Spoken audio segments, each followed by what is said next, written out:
சூட்சம புத்தியினால் ஆலோசனை செய்தால் எங்கும் எதனிடத்திலும் துக்கம் காணப்படுகிறது. ஒரு முக்கியமான ஒரு டிஸ்கஷன். என்ன சொல்றா? இருக்கிறதுலே உயர்ந்த சிரேச, உயர்ந்த நல்ல பலன் எதுன்னா, உனக்கு துக்கம் வரக்கூடாது, சோகம் வரக்கூடாது. சுக துக்கம் இல்லாமல் உனக்கு என்ன வருகிறதோ அதுதான் இருக்கிறதுலே ஹையஸ்ட் நீ அடைய வேண்டிய விஷயம். ஆனா உன்னுடைய சட்டிலான பிரெயின்ல, சூட்சம புத்தியில நீ விசாரம் பண்ணி பார்த்தீங்கன்னா, எல்லாத்திலையும் எதனிடத்திலும் துக்கம் காணப்படுகிறது. சுகம்னு நாம நினைக்கிறதுலயும் துக்கம் காணப்படுகிறது. அதான் சொல்றா, துக்க சோகங்களுடன் கூடினது ஒரு விதத்திலும் சிரேசையாகப்பட மாட்டாது. இது இன்னொரு முக்கியமான வேலிடான பாயிண்ட். ஃபர்ஸ்ட், சுகதுக்கத்துக்கு அப்பாற்பட்டு, இந்த ரெண்டுக்கும் அப்பாற்பட்டு இருக்கிற ஒண்ணுதான் இருக்கிறதுல உயர்ந்தது. எந்த ஒன்று சுகதுக்கத்தோடு சேர்ந்து வருகின்றதோ அது உயர்ந்தது கிடையாது.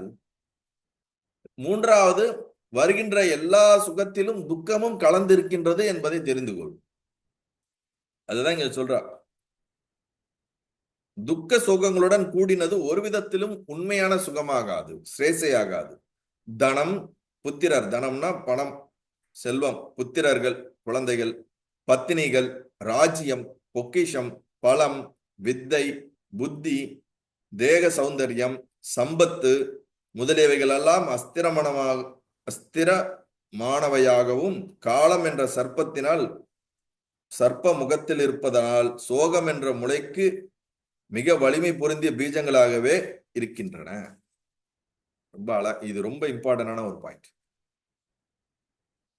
காலம் என்ற சர்ப்பம் அப்படின்னா என்ன அர்த்தம்? சர்ப்பம்னா பாம்பு, நாகம். காலம் என்ற காலத்தினால் இவை அண்டும் தீண்டப்படுகிறது, மாற்றப்படுகிறது. இன்னைக்கு நம்ம பையனையோ நம்ம பொண்ணையோ நல்லா வளர்க்குறோம். நாளைக்கு அவன் நமக்கு எதிராக மாறும் பொழுது அப்ப நமக்கு துக்கமா மாறுது.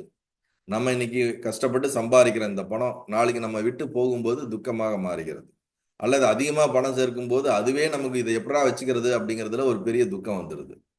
பணம் கம்மியா இருந்தாலும் துக்கம், பணம் அதிகமா இருந்தாலும் துக்கம். அதிகமா இருந்தா அதை மெயின்டைன் பண்றது பெரிய துக்கம், கம்மியா இருந்தா இல்லையேன்னு துக்கம்.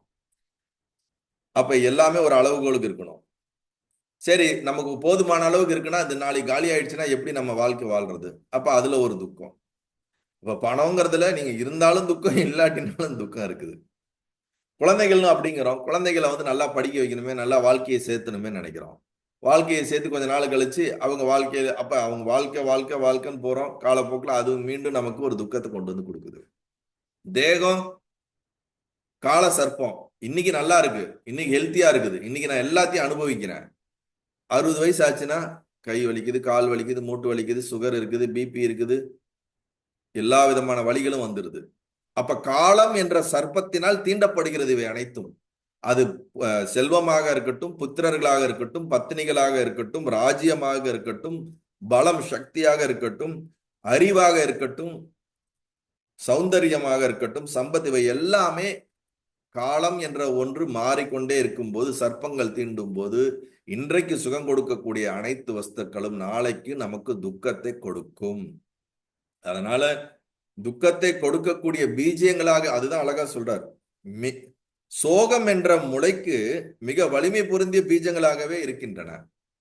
இன்னைக்கு சுகம் கொடுக்கறதெல்லாம் அதுக்குள்ள விதை போல உள்ளுக்குள்ள துக்கன்ற விதை உள்ள இருக்குது. இன்னைக்கு அது உனக்கு சோகம் கொடுக்கலையே தவிர, ஆனா அதுல விதையே இல்லைன்னு அர்த்தம் இல்ல.